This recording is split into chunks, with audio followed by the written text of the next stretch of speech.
Okay, what do you need to know about cop baiting? Well, let me start out with a third-hand story of a professor back at UW Barron in Rice Lake, Wisconsin, who talked about how she kind of baited a cop, and the cop approached her.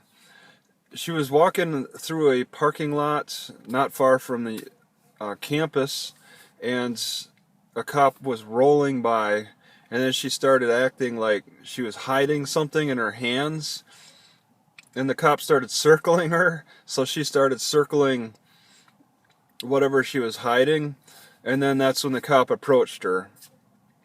All right, I had an incident in Rice Lake, Wisconsin, where I was just walking, and it was dark time, but there was a cop parked behind the learning disability building, and I went past him, and then he's like, "Hey, who are you?" or something like that, and that was it. That's it. I just walked by a cop car, and it was dark time.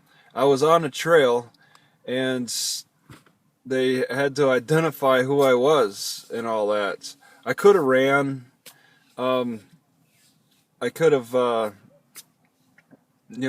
just continued walking away because they had no right to stop me.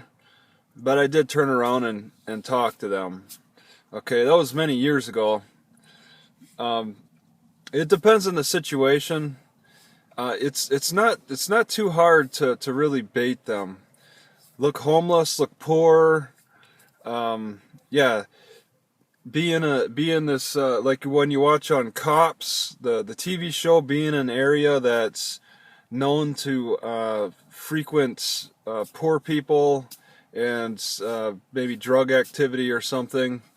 Be in the wrong place at the wrong time, and look poor, look like you're probably desperate. There's a lot of little factors that go into cop baiting.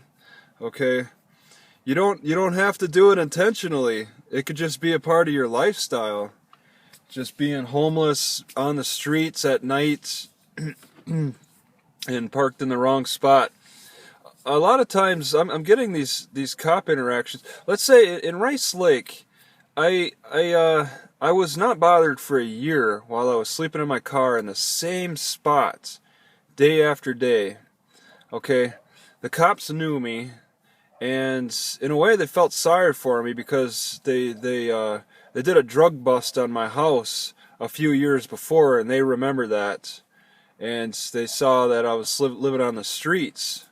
All right, they bothered me a few times when I was living at my house.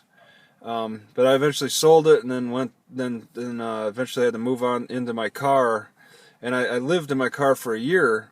They didn't bother me, but then I started having like an issue at the library.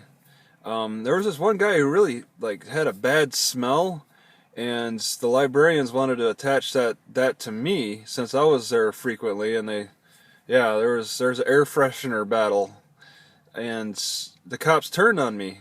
All right, on behalf of the librarians. So you get into trouble with government officials, I guess, or people who are semi working for the government, and they go to the cops. The cops become your enemy, and I left.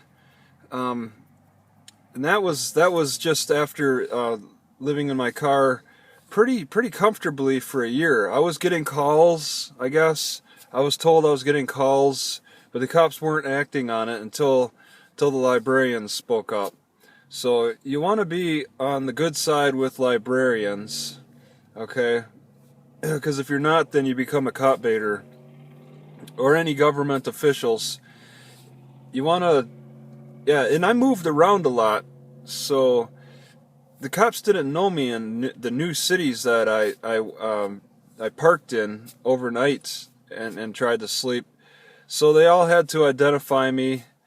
All right, if I stayed in one city and got along with everybody perfectly, let them get their way, then I wouldn't be such a cop baiter. But instead now I'm in a way keeping a low profile, but not on the internet. and that turns me into a cop baiter.